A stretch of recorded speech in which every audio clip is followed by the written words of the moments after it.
예, 성령과 불로 세례를 준다라고 하는 것은 그러니까 우리가 지금까지 살펴본 바에 의하면 어떤 겁니까? 예, 그게 성령 세례 따로 불 세례 따로. 그래서 성령 세례 받은 사람들이 두 번째 축복을 받기 위해서 두 번째 성령 불 세례를 받아야 된다. 뭐 등 두 번째 세컨 브레싱이라고 하죠. 그런 것을 말하는 것이 아니다라는 것을 이제 우리가 분명히 알 수 있어요, 그죠? 그러니까 막 요새 그 잘못된 성령론 때문에 굉장히 많은 교회가 혼탁해져 있습니다. 이런 부분들을 우리가 잘 정리해야 바르게 신앙생활할 수 있기 때문에 그래서 제가 이제 정리를 하는 거고요. 두 번째는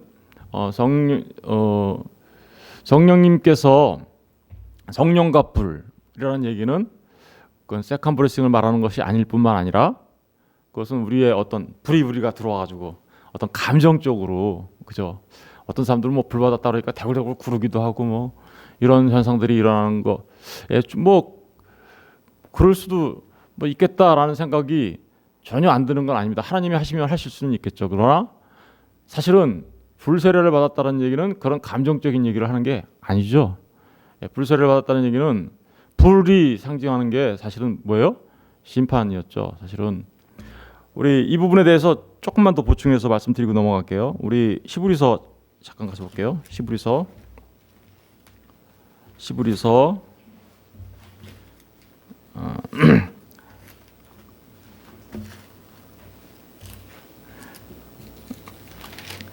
12장 29절을 보세요. 히브리서 12장 29절 다 같이 한번 읽어보겠습니다. 시작. 우리 하나님은 소멸하는 분이십니다. 우리 하나님은 어떤 분이라고요? 소멸하는 분이시래요. 그럼 이거 뭐하는 분이시라는 뜻이에요? 예, 심판하시는 하나님이시다라는 뜻이에요. 그죠? 왜냐하면 이게 이제 종말 때 흔들리지 않는 나라를 영원한 하나님 나라를 세우시기 위하여 변동하는 큰 일이 있을 거다라는 그런 얘기를 하면서 지금 이런 얘기 하시는 거거든요. 예, 소멸하시는 불. 그것을 좀 더 정확하게 우리가 알기 위해서 이사야서 4장 가서 한번 살펴볼까요? 이사야서 4장. 이사야서 4장에 가서 보시면 4장 4절. 예. 이사야서 4장 4절을 다시 읽어보겠습니다. 시작. 이는 주께서 심판하는 영과 소멸하는 영으로. 여기 보니까 무슨 영이 나와요? 심판하는 영, 또 무슨 영? 소멸하는 영으로 시온의 딸들의 더러움을 씻기며. 그죠? 여기 보니까 성령님을 뭐라고 하고 있어요? 심판하는 영, 소멸하는 영. 소멸하시는 하나님 이렇게 표현하고 있잖아요. 그죠? 그러니까 사실은 불세례를 받았다라는 얘기는 바로 심판, 소멸 이런 걸 말하는 거예요. 종말론적으로 성취되어질. 그러니까 불로 이렇게 세례를 받으면 마음이 막 뜨고 불덩어리 받았으니까 뜨거워지고 막 이런 생각을 하시면서 성령을 받으면 그런 일이 일어나는 것처럼 우리가 이제 생각을 하는데 사실은 성령 세례 받으면요 우리가 성령을 몇 가지 그림으로 설명했었죠. 그죠? 첫 번째는 성령님을 뭘로 설명했어요? 물로 설명했었고, 그죠? 또 어떤 걸로 설명했습니까? 성령님을 비둘기라고도 얘기했고, 또 성령님을 불로도 얘기했는데, 성령님을 또 뭐라고도 해요? 바람이라고도 해요. 왜 그럴까요? 아니, 어디서 와서 어디로 가는지 우리가 잘 모른다 말이에요. 성령 세례 받으면 막 불 받아가지고 뜨겁고 막 이런 게 아니라는 거예요. 바람으로 표현하고 있는 이유가 뭐예요? 우리가 인지하지 못하는 사이에 성령 하나님의 역사가 있음을 그저 말하고 있는 거죠. 그러니까 성령과 불로 불세례를 받았다라는 얘기는 그 성령 하나님의 심판하시는 그 모습을 그렇게 얘기하고 있는 거고요. 사실 그 예수 그리스도의 그 십자가와 함께 연합되어서 거기서 그 십자가의 심판을 받은 사람들은 어떻게 해요? 예, 이제 종말에 받을 그 심판에서 불 심판에서 그죠? 예, 면해지게 되고 그들은 그 십자가에서부터 어떻게요? 주님의 그 십자가를 통하여서 모든 죄를 씻음 받았기 때문에 성령님이 어떻게 해요? 내주하시는 그러면서 그 성령님이 내주하셔서 불의 성격을 갖고 계신 성령님이 우리를 정화시키고 깨끗하게 씻으시고 그 씻는 것도 성령님이 하시는 일이지만 사실은 예수님의 십자가가 없으면 그게 전제되지 않으면 안 되는 일이죠. 이런 부분들을 우리가 잘 구분할 수 있어야 한다라는 것입니다. 사람들이 성령의 불 받으면 마음이 뜨거워지고 막 대굴대굴 구르고 뭐 이상한 일들이 벌어지는 것처럼 얘기하는 이유 중에 하나가, 우리를 오해하게 만들었던 것 중에 하나가 또 라오디게아 교회 얘기인 것 같아요. 라오디게아 교회 얘기가 무슨 얘기입니까? 뜨겁지도 않고 차갑지도 않다. 막 이러니까 사람들이 어떻게 했어요? 뜨거워야 된다. 막 이런 식으로 생각했잖아요. 그러다 보니까 뭐 성령의 불세를 받는 것과 이렇게 서로 이렇게 연관시켜 가지고 뜨거운 신앙 뭐 이런 거를 얘기했는데, 그 뜨거운 신앙이라는 것조차도 사실은 라오디게아 교회 얘기는 그런 얘기하는 거 아니죠. 라오디게아 교회 얘기는 라오디게아 교회가 복음의 진리 앞에 바르게 서 있지 못하고 세상과 막 섞여서 살아가는, 그죠? 섞임 이런 걸 말하는 거잖아요. 다시 말하면 그 히에라폴리스에서 내려오는 그 온천수와 같은 그 물이, 그 골로새에서 내려오는 청량한 음료와 같은 그 물이 라오디게아 교회에서 이렇게 섞임으로 인하여 어떻게 해요? 뜨겁지도 않고 차갑지도 않은 그런 물이 되어서 먹으면 토해내는 그런 물이 되어버렸죠. 그렇다고 거기다가 온천할 수도 없는 거고, 그죠? 미지근한 물이 되어버렸으니까. 그러니까 그 미지근한 상태에 있는 너가 뜨겁거나 어떻게 해요? 차갑거나 해, 이런 뜻이거든요. 뜨겁거나 차갑거나 무슨 얘기예요?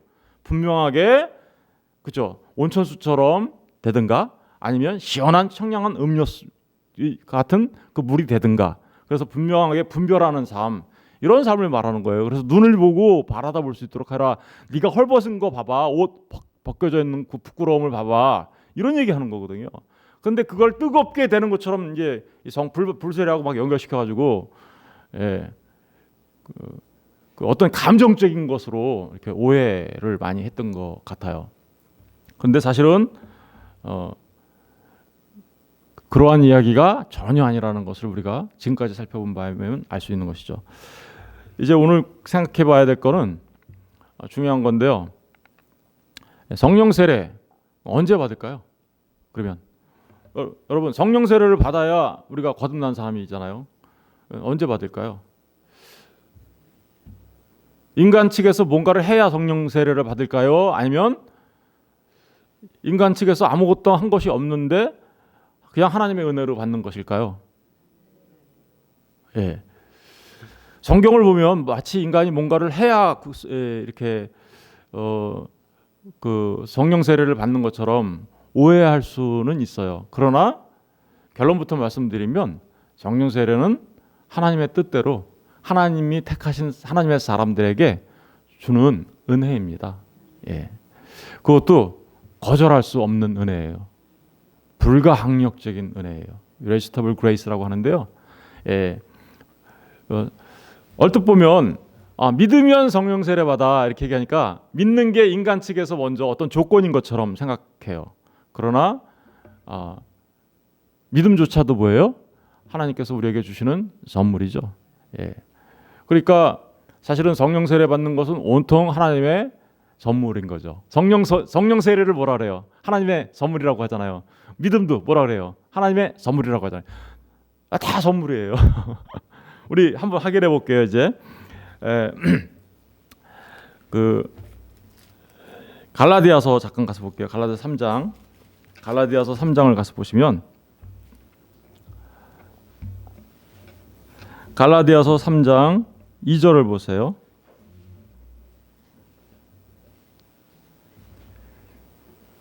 (3장 2절) 다 같이 읽어볼게요. 시작. 내가 너희에게서 다만 이것을 알려 하느니 너희가 성령을 받은 것이 율법의 행위로냐 혹은 듣고 믿음으로냐. 성령 세례 받은 게 율법의 행위예요? 아니면 우리가 듣고 믿음이에요? 그렇죠? 듣고 뭘 들었을까요?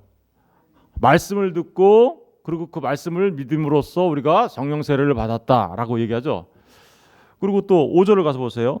너희에게 성령을 주시고 너희 가운데서 능력을 행하시는 이의 일이 율법의 행위에서냐 혹은 듣고 믿음에서냐. 그러니까 우리가 성령 세례를 받는 것은 분명하게 어떤 일이 우리에게 있어야 되는 거예요. 듣고 믿어야 한다라는 사실을 우리가 분명히 알 수 있어요. 여러분, 듣고 믿는다라는 게 이게 뭘까요? 사실은 거듭난다라는 얘기예요. 이게 거듭난다. 물과 성령으로 어떻게요? 거듭나야 하나님 나라 볼 수 있다고 니고데모한테 예수님이 말씀하셨죠. 그 말씀하신 얘기와 똑같은 얘기를 하는 거예요. 듣고 믿는다라는 얘기는 거듭난다. 그래서 성령 세례와 거듭난다라는 얘기는 똑같은 얘기예요. 우리 그 듣고 믿는다 이 얘기가 거듭난다는 얘기와 같다라는 것을 우리가 어떻게 알 수 있어요? 우리 베드로전서 가서 보면 알 수 있겠죠. 베드로전서 1장 먼저 차례대로 한번 보겠습니다. 베드로전서 1장 23절을 보세요. 다 같이 읽어볼게요. 시작. 너희가 거듭난 것은 썩어질 씨로 된 것이 아니요 썩지 아니할 씨로 된 것이니 살아있고 항상 있는 하나님의 말씀으로 되었다. 그러니까 우리가 거듭난 게 뭘로 됐대요? 말씀. 그러니까 말씀을 들었을 때 우리에게 뭐가 생기는 거죠? 그러니까 여기 지금 믿음이란 말이 안 들어가 있지만 믿음이 일어난 거죠. 그러니까 듣고 믿음으로 뭘 들었어요? 하나님의 말씀. 썩지 아니할 영원하신 생명이신 하나님의 말씀을 항상 있는 하나님의 말씀. 그죠? 그 말씀으로 우리가 거듭나게 된다. 거듭나게 된다라는 얘기가 바로 성령 세례와 같은 이야기를 말하는 거니까. 야고보서도 우리 한번 가서 볼까요? 야고보서는 베드로전서 바로 앞에 있죠. 세 장만 넘기면 1장이 나옵니다. 야고보서 1장 18절. 이런 말씀들은 여러분들이 꼭 외워두시면 좋을 것 같아요. 누가 여러분들한테 물어보면 대답해 줄 수 있어야 되니까. 그죠? 18절을 다 같이 읽어볼게요. 시작. 그가 그 피조물 중에 우리로 한 첫 열매가 되게 하시려고 자기의 뜻을 따라 진리의 말씀으로 우리를 여기 보니까 진리의 말씀으로 우리를 낳으셨다라는 게 뭐예요? 이게 거듭남이거든요. 그죠? 그러니까 진리의 말씀으로 우리가 거듭나는 거예요. 그러니까 말씀을 듣고 믿음으로 우리가 거듭나는 거잖아요. 그죠? 그러니까 분명하게 성령 세례는 말씀을 듣고 믿음으로 나는 거예요. 그럼 믿는 것은 언제 또 나나요? 말씀을 들을 때 난다 그러죠. 로마서 8장 가서 보세요. 로마서 8장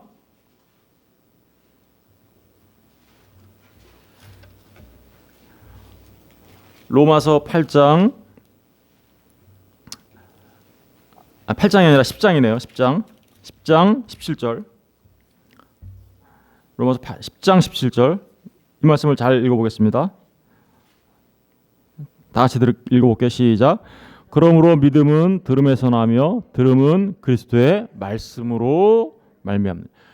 믿음은 어떻게 나요? 들음에서 나죠. 그죠? 근데 뭘 들어야 된다는 거예요? 그리스도의 말씀. 아까 하나님의 항상 있는 하나님의 말씀. 진리의 말씀. 그죠? 그 말씀을 들을 때 믿음이 난다라고 얘기하고 있어요. 이렇게 얘기하니까 이제 믿음이 마치 꼭 우리가 뭔가 말씀을 열심히 들으면 우리가 여기서 믿음이 생겨나는 것처럼 그렇게 오해하기 십상이에요. 인간 측에서 뭔가를 해야 성령 세례를 받는 거지 이렇게. 그런데 사실은 그렇지 않습니다. 그죠? 우리 에베소서도 잠깐 가서 볼게요. 에베소서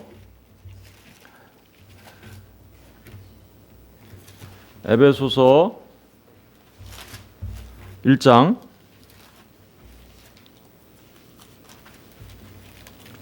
에베소서 1장 13절을 보시면 1장 13절을 다 같이 읽어볼게요. 시작.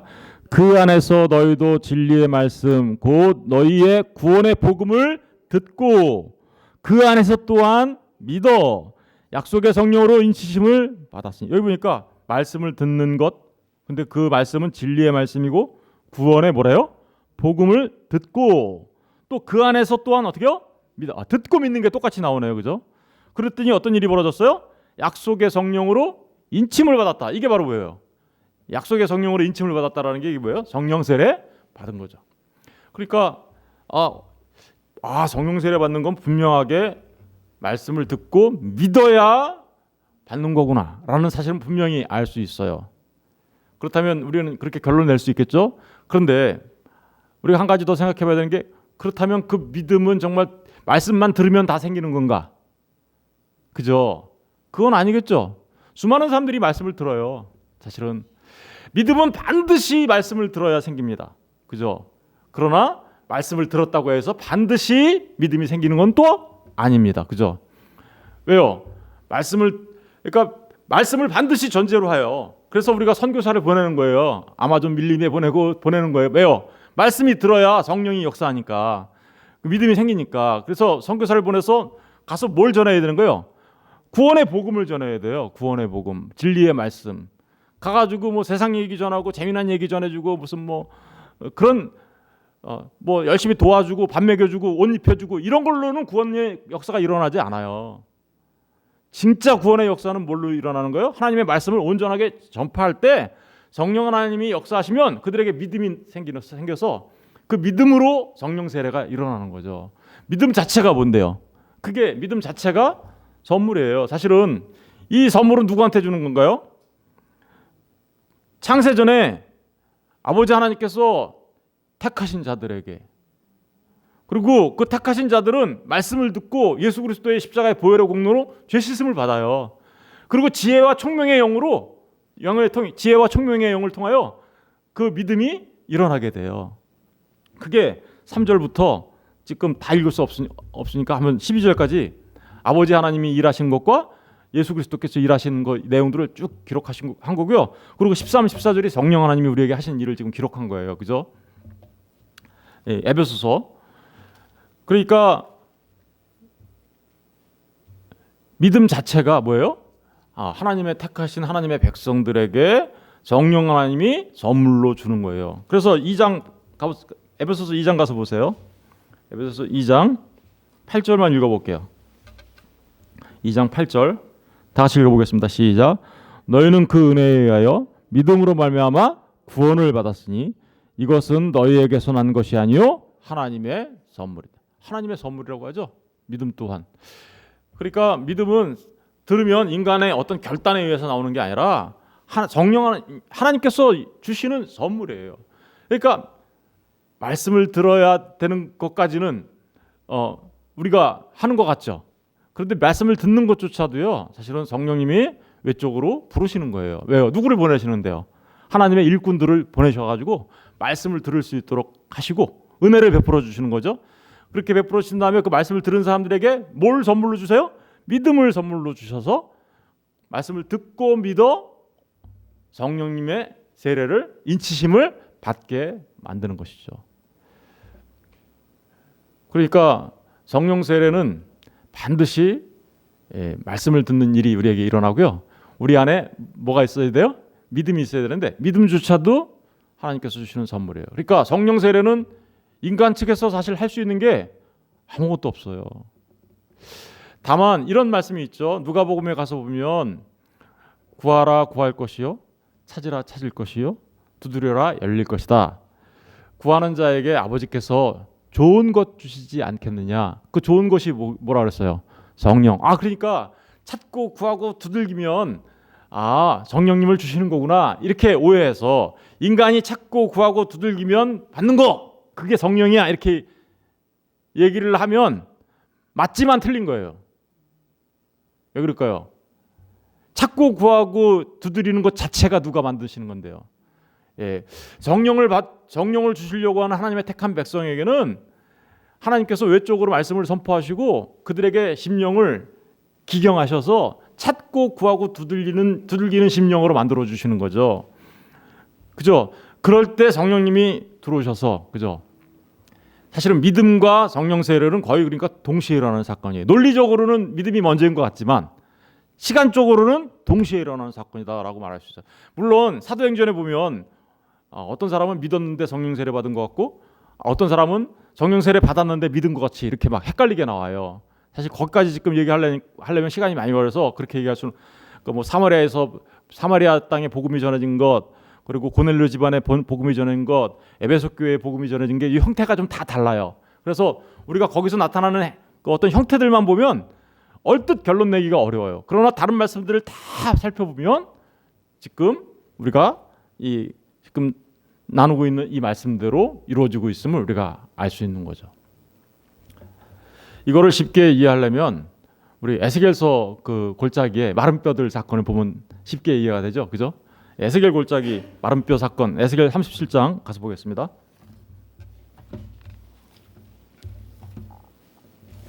에스겔 37장. 아주 이게 굉장히 쉽게 이해할 수 있도록 우리에게 참 예. 이거 말씀 읽고 이제 마칠 건데요. 37장 1절부터 한번 읽어볼게요. 여호와께서 권능으로 내게 임재하시고 그의 영으로 나를 데리고 가서 골짜기 가운데 두셨는데 거기 뼈가 가득하더라. 나를 그 뼈 사방으로 지나가게 하시기로 본즉 그 골짜기 지면에 뼈가 심이 많고 아주 말랐더라. 그가 내게 이르시되 인자야 이 뼈들이 능히 살 수 있겠느냐 하시기로 내가 대답하되 주 여호와께서 주께서 아시나이다. 뼈가 가득해요. 이것들이 살겠느냐 이렇게 물어보셨어요. 대답을 못하죠. 그냥 주님이 아시죠. 이 뼈가 누굴까요? 죄 가운데 죽은 모든 사람들을 말하는 거죠. 예, 뼈 마른 먼지가 푸석푸석하게 나는 뼈들이요. 그죠? 계속해서 읽어볼게요. 4절. 또 내게 이르시되 너는 이 모든 뼈에게 대언하여 이르기를. 뭐를 했어요? 대언. 뭘 전한 거예요? 대언이라는 얘기는 뭐예요? 하나님의 말씀을 대신하여 말씀하는 거죠. 지금 아까 진리의 말씀, 생명의 말씀, 항상 있는 하나님의 말씀, 썩어지지 않는 하나님의 말씀, 이런 것들이 다 뭐예요? 누구에 의해서 대언되어지는 거예요? 지금 누군가가 대언을 하게 될 때, 좀 대언이잖아요, 그죠? 대언할 때 이르기를 너희 마른 뼈들아 여호와의 말씀을 어떻게요? 들으자. 누구의 말씀을 들어요? 여호와의 말씀을 듣는 거죠. 5절 보세요. 주 여호와께서 이 뼈들에게 이같이 말씀하시기를 내가 생기를 너희에게 들어가게 하리니 너희가 어떻게요? 살아나리라. 여러분, 이 뼈들이 살아나는 건 언제 살아나는 거예요? 말씀이 선포되어질 때, 그죠? 생기가 들어가는 거죠. 똑같아요. 말씀이 선포되어질 때 우리한테 누가 들어오는 거예요? 성령님이 들어오면 마른 뼈와 같았던 우리가 어떻게요? 사한 자가 되는 거죠. 마른 뼈와 같이 죽었던 우리가 이게 똑같이 성령 세례를 받는 것과 같은, 다시 말하면 죽었던 우리가 살아나는, 중생하는, 다시 태어나는 것과 똑같은 얘기를 하고 있는 거잖아요, 지금. 그런데 뼈들이 한 개 뭐 있나요? 뼈가 뭐 한 개 뭐 있어요, 여기서 지금. 마른 뼈가 한 일이 뭐 있어요? 예, 말씀이 선포되어질 때 성령 하나님이 역사하셔서 마른 뼈들이 이제 살아나는 거예요. 보세요. 5절. 주 여호와께서 이 뼈들에게 이같이 말씀하시기를 내가 생기를 너희에게 들어가게 하리니 너희가 어떻게요? 살아나리라. 그러니까 마른 뼈들은요, 한 게 아무것도 없어요. 거기 널브러져 있었을 뿐이에요. 죽어서. 그런데 말씀이 선포되어지고 생기가 들어가자 그 뼈들이 살아나게 되죠. 이게 성령 세례 받는 저와 여러분에게 있었던 일과 동일한 일인 것입니다. 동일한 일. 6절 보세요. 너희 위에 심줄을 두고 살을 입히고 가죽으로 덮고 너희 속에 생기를 넣으리니 너희가 살아나리라. 또 내가 그래서 어떻게요? 여호와인 줄 너희가 알리라 하셨다 하라. 여러분 보세요. 저와 여러분도 하나님을 몰랐었죠. 그런데 하나님의 말씀이 선포되어지고 성령님이 딱 역사하니까 우리가 눈을 번쩍 뜨고 살아나서 어떻게 해요? 하나님 아버지 이렇게 부르잖아요. 그죠? 아버지 이렇게 주여 이렇게 부르잖아요. 그래서 고린도전서 12장 3절을 이따 볼 건데요. 거기 가면은 누구든지 그리스도를 주라 부를 때는 성령이 하시지 않으면 그렇게 할 수 없는 거예요. 이렇게 알아보는 거죠. 죽었던 마른 뼈들이 어떻게 하나님을 알아봤겠어요. 그죠? 그런데 그 마른 뼈가 살아나자 하나님을 알아먹기 시작했네요. 그죠? 이게 성령 세례 받은 사람들의 특징이에요. 하나님을 알아먹기 시작해요. 믿음이 있어요. 예? 그죠? 7절. 이에 내가 명령을 따라 대언하니 대언할 때 소리가 나고 움직이며 이 뼈 저 뼈가 들어맞아 뼈들이 서로 연결되더라. 내가 또 보니 그 뼈에 힘줄이 생기고 살이 오르며 그 위에 가죽이 덮이나 그 속에 생기는 없더라. 벌써 이게 외적으로 막 나타나죠. 그 외적인 말씀의 부르심을 통해서 우리가 조금씩 마음이 기경되기 시작한단 말입니다. 그러다가 생기가 딱 들어와요. 9절. 또 내게 이르시되 인자야 너는 생기를 향하여 대언하라. 생기에 대언하여 이르기를 주 여호와께서 이같이 말씀하시기를 생기야 사방에서부터 와서 이 죽음을 당한 자에게 불어서 살아나게 하라 하셨다 하라. 이에 내가 명령대로 대언하였더니 생기가 그들에게 들어가매 그들이 곧 살아나서 일어나 서는데 극히 큰 군대더라. 이게 누구예요? 극히 큰 군대. 십자가 군사. 성령 세례받아 죽었다가 살아나게 된 십자가 군사들을 말하는 이스라엘을 말하는 거예요. 여기서는 그냥 그 혈통적 이스라엘을 말하는 것처럼 이렇게 얘기하고 있는데 사실은 오늘날 진짜 이스라엘은 누구예요? 예수 그리스도를 믿어 성령으로 인침을 받은 성령 세례 받은 사람들을 진짜 이스라엘이라고 하는 거거든요. 그리고 그들을 뭐라 그래요? 군대라고, 하나님의 군대라고 얘기하고요. 그렇죠? 그들을 십자가 군사들이라고 하잖아요. 11절 보세요. 또 내게 이르시되 인자야 이 뼈들은 이스라엘 온 족속이라. 그들이 이스라엘 온 족속이라 이렇게 나오죠. 그들이 이르기를 우리의 뼈들이 말랐고 우리의 소망이 없어졌으니. 그죠? 우리에게 그랬었죠. 소망이 없으니 우리는 다 멸절되었다 하느니라. 그러므로 너는 대언하여 그들에게 이르기를 주 여호와께서 이같이 말씀하시기를 내 백성들아 내가 너희 무덤을 열고 너희로 거기에서 나오게 하고 이스라엘 땅으로 들어가게 하리라. 내 백성들아 내가 너희 무덤을 열고 너희로 거기에서 나오게 한즉 너희는 내가 여호와인 줄 알리라.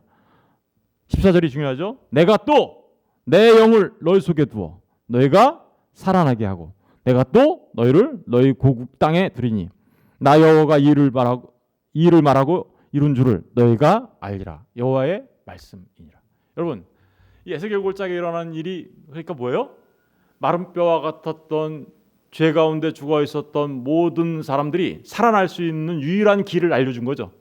말씀이 선포되어질 때 성령 하나님이 역사하시면 그들이 산자가 된다. 이게 뭐예요?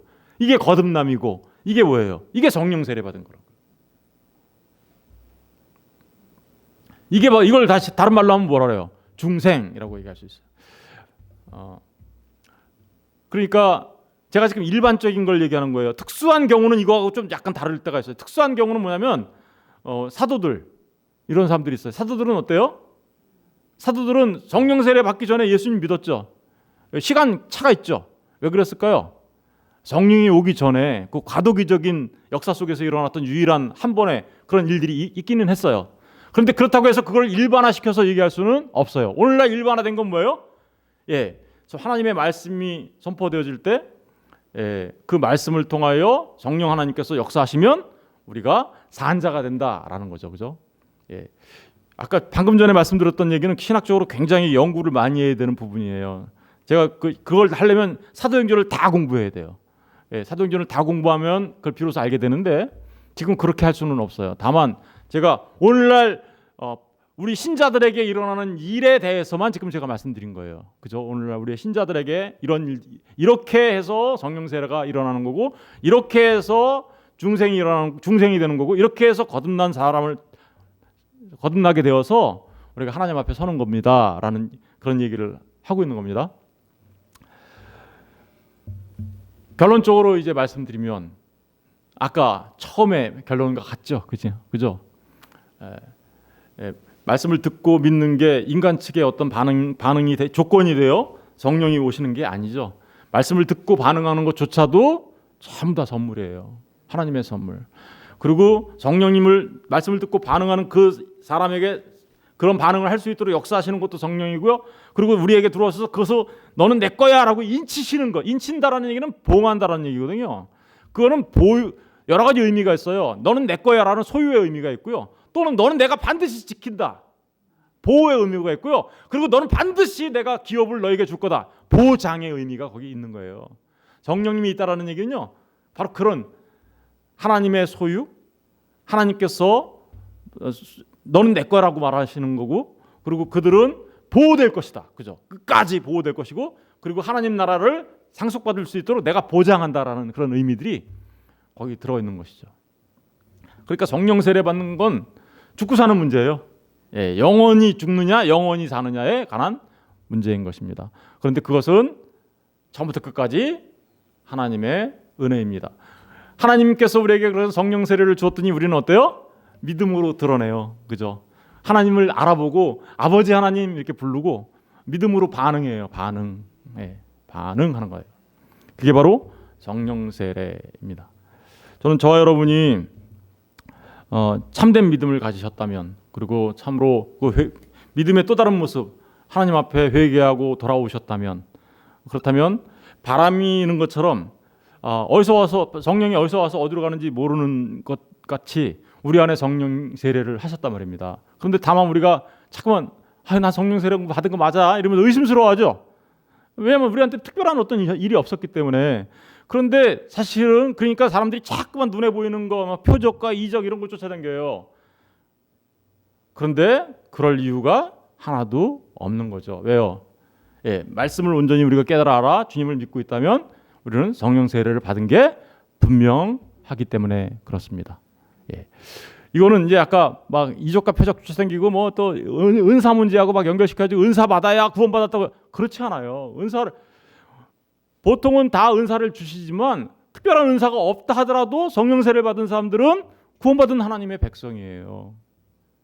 은사를 받아야 구원받은 거라고 얘기하면 거짓이에요. 그거는. 사실은 은사 문제도 또 얘기를 해야 되는데 그렇게 가면 지금 시간 너무 많이 걸리니까 오늘은 여기까지 하고요. 내일은 이제 성령 충만에 대해서 그러면 좀 더 생각해 봐야 되겠습니다. 그러니까 성령 세례는 하나님이 다 하시는 겁니다. 그런데 성령 충만은 우리의 활동이 전제돼야 돼요. 그 차이가 있어요. 그래서 내일은 거기까지 하고 지금 마칠까 어떻게 할까 이제 고민 중에 있는데 내일은 성령 충만에 대해서 좀 더 생각해 보도록 하겠습니다. 기도하겠습니다.